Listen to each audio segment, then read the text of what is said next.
നിനക്ക് ഞാൻ ഇജാസത്ത് തന്നു എന്ന് പറഞ്ഞു. കേട്ടില്ലേ? ചുരുക്കി പറയാ, മിസ്രിൽ പോയിട്ട് ഇബ്നു അത്താഉല്ലാഹ് സിക്കന്ദരി എന്ന് പറയുന്ന ആളെ ഖബറിങ്ങ പോയിട്ട് മൂപ്പര് ഉള്ളാളെ തങ്ങളും കൂടി പറഞ്ഞു, നിങ്ങളുടെ കിതാബായ ഹിക്മ, നിങ്ങൾക്ക് മനസ്സിലായിട്ടുണ്ടാവില്ല, ഹിക്മ എന്ന് പറഞ്ഞിട്ട് ഇബ്നു അത്താഇന്റെ ഒരു കിതാബുണ്ട്. ആ കിതാബ് ദർസ് നടത്താൻ എനിക്ക് അനുവാദം തരണം. അപ്പൊ മുജാഹിദുകൾ നെറ്റി ചുളിക്കണ്ടാന്ന് ഖബറിലുള്ള ആളോട് എങ്ങനെ ചോദിച്ചത്? അത് ഇസ്ലാമാണ്, മൂപ്പന്റെ ഇസ്ലാം. എന്നിട്ട് അങ്ങനെ ചോദിച്ച് അവരോട് പോന്നു. അവിടുന്ന് ഉള്ള ആളും മൂപ്പരും കയറി അവിടുന്ന് പിന്നെ ഫ്ലൈറ്റ് കയറി അവിടെ ബോംബെയിൽ ഇറങ്ങി. അന്ന് രാത്രി ഉറങ്ങിയില്ല, അന്ന് രാത്രി ഫുള്ള് ബോംബെയിൽ ഉറക്കൊഴിച്ച്. ശരി, രാത്രി ഫുള്ള് ഉറക്കൊഴിച്ചാ പിന്നെ പിറ്റേന്ന് ഉറക്കത്തിന്റെ ക്ഷീണല്ലേ, പിന്നെ പലതും കാണുമല്ലോ. ഇനിയിപ്പോ ഉറങ്ങിയിട്ടില്ലല്ലോ, അപ്പൊ ഉറങ്ങാനായപ്പോ പിന്നെ പലതും കാണും. ആ കണ്ടിട്ട് എന്ത് ഇബ്നു അത്താഉല്ലാഹ് മുമ്പില്, സിക്കന്ദരി മുമ്പിൽ വന്നിട്ട് പറയാണ്,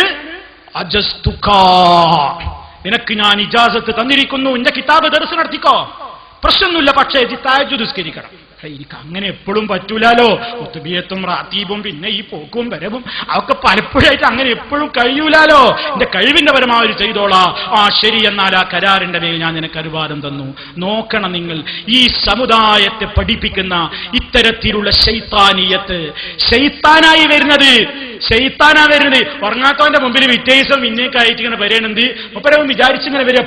അപ്പൊ ശൈത്താന് നല്ലതായി, അതാ ആരാ വന്നത് എന്നും ഇങ്ങനെ ഏത് ആൾക്കാരിങ്ങനെ പലതും പറഞ്ഞുകൊണ്ട് നടക്കും. ഇങ്ങനെ പറയുന്നവരൊക്കെ എടുത്ത് ആരാ വരുന്നത് എന്നും എന്താ അവരെ പരിപാടി എന്നൊക്കെ ചിലപ്പോ കാന്തപുരം ഉള്ളാളൊക്കെ മറന്നിട്ടുണ്ടാവും. പണ്ട് പഠിപ്പിച്ചു കൊടുത്ത് എവിടുന്നോ കേട്ടതിന്റെ ഒരു ഭാഗം പേരോടാകുന്ന ശിഷ്യന്റെ തലയിലുണ്ടായിരുന്നു. മൂപ്പര് കാന്തപുരത്തിന് ദർസ് നടത്തി കൊടുക്കുകയാണ്. എന്താ ദർസ് നടത്തിന്? നിങ്ങളെ ഈ സ്വപ്നമൊന്നും വിശ്വസിക്കാൻ പറ്റൂല കേട്ടോ, പേരോട് ശിഷ്യനതാ ഉസ്താദിനെ പഠിപ്പിക്കുന്നു, കേട്ടോളൂ. എന്താ അതിന്റെ വ്യാഖ്യാനം? ഏത് ഉസ്താദ് ഉറക്കിൽ വന്ന് പറഞ്ഞാലും, ഉസ്താദിന്റെ ഉസ്താദ് വന്ന് പറഞ്ഞാലും, ഏത് വലിയന്റെ കോലത്തിൽ വന്ന് പറഞ്ഞാലും, ഒരു മനുഷ്യന്റെ കോലത്തിൽ വന്ന് പറഞ്ഞാലും സ്വീകരിക്കാൻ വകുപ്പില്ല. കാരണം അല്ലാഹുവിന്റെ റസൂല് പഠിപ്പിച്ചത് എന്താണെന്ന് ഹദീസിന്റെ ഗ്രന്ഥങ്ങളിലുണ്ട്, പരിശുദ്ധ ഖുർആനിലുണ്ട്, ഇമാമിങ്ങളെ കിതാബുകളിലുണ്ട്. അത് തള്ളിയിട്ട് ഒരു സ്വപ്നത്തെയും മാനദണ്ഡമാക്കാൻ പാടില്ല. അത് ശൈത്താനിന്റെ കുതന്ത്രമാണ് കേട്ടോ.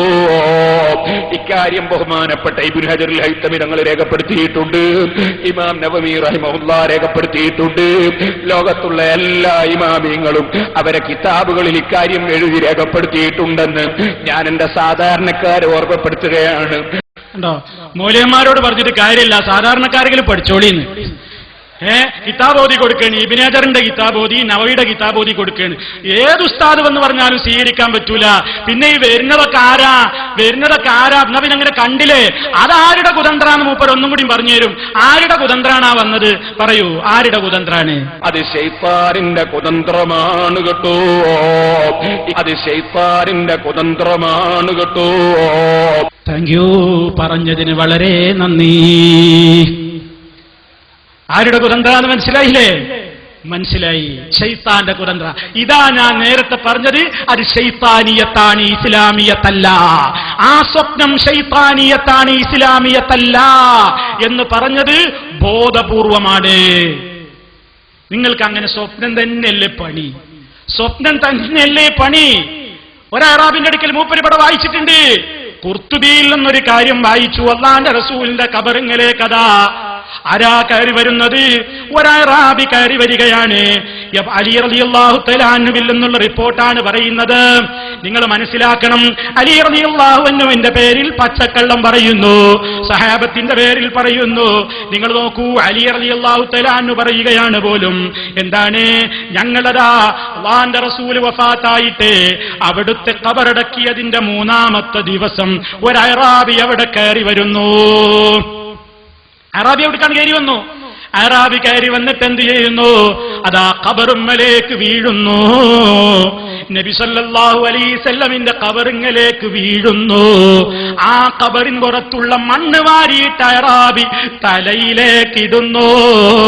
മണ്ണ് വാരി ഖബറിൽ നിന്ന് മണ്ണ് വാരി തലയിലേക്ക് ഇട്ടുകൊണ്ട് ഇതാ വലൗ അന്നഹും ഇല്ലലമു അൻഫുസഹും എന്ന നേരത്തെ പറഞ്ഞ സംഭവം അതാ അതിന്റെ ചില അല്പസ്വല്പം ഭേദഗതികളോടെ അത് ഉദ്ധരിക്കുന്നു. പ്രിയപ്പെട്ടവരെ, ഈ കഥ നിങ്ങൾക്ക് സ്വീകരിക്കാം, പക്ഷേ മുസ്ലിം ലോകത്തിന് സ്വീകാര്യമല്ല. കാരണം അല്ലിസിനാദു മിനദ്ദീൻ, ദുർബലമായ കദ്ദാബായ കള്ളം പറയുന്ന കക്ഷികളാണ് ആ പരമ്പരയിലുള്ളത്. അത് കള്ളം പറഞ്ഞതാണ്, അലിയാരുടെ പേരിൽ കള്ളം പറഞ്ഞതാണ്. അവിടെ തന്നെ താമസിക്കുന്ന ആയിഷ ഉമ്മ ബീവി റളിയല്ലാഹു അൻഹയുടെ പേരിൽ കള്ളം പറഞ്ഞതാണ് കേട്ടോ.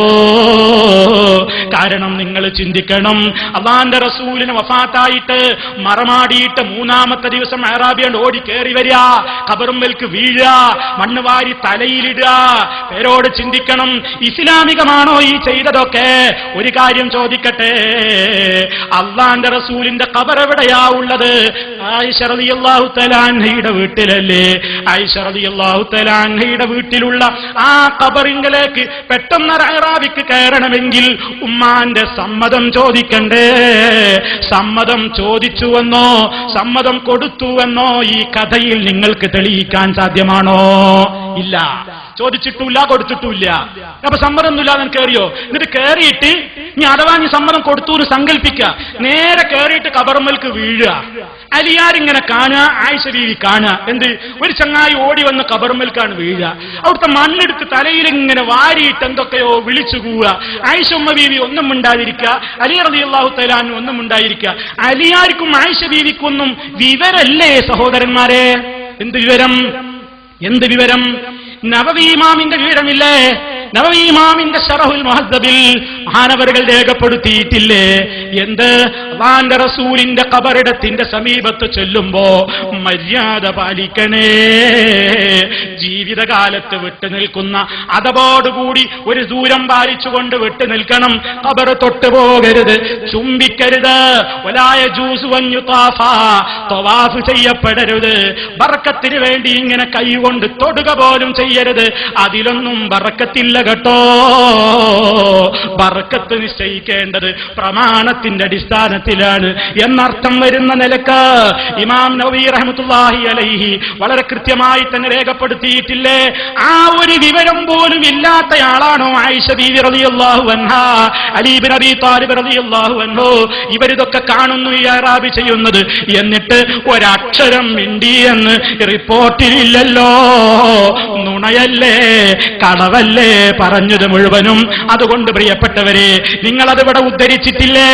ആ കഥ ഉദ്ധരിച്ച നിങ്ങൾക്ക് കസ്സാബായ നുണയന്മാരായ ആളുകളുടെ ഇത്തരത്തിലുള്ള കള്ളക്കഥകൾ ഈ സമൂഹത്തിന്റെ മുമ്പിൽ അവതരിപ്പിക്കുന്നതിന് ലജ്ജയില്ലാതെ പോയല്ലോ.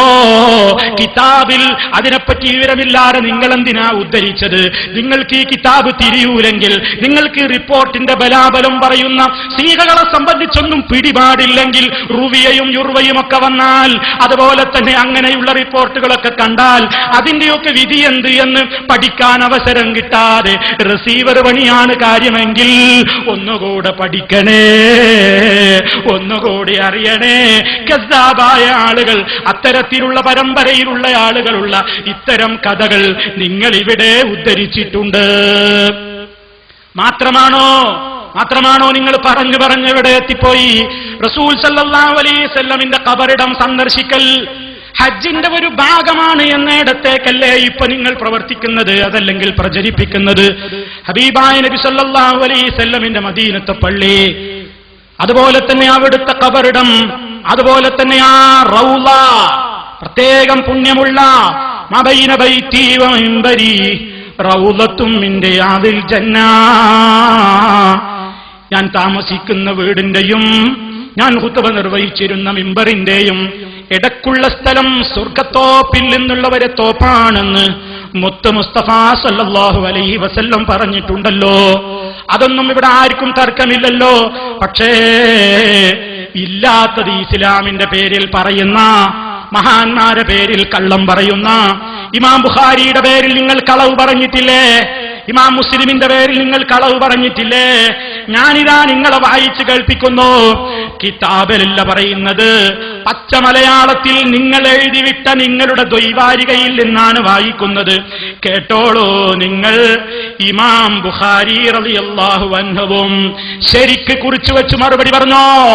ഇമാം ബുഖാരി റളിയല്ലാഹു അൻഹുവും ഇമാം മുസ്ലിം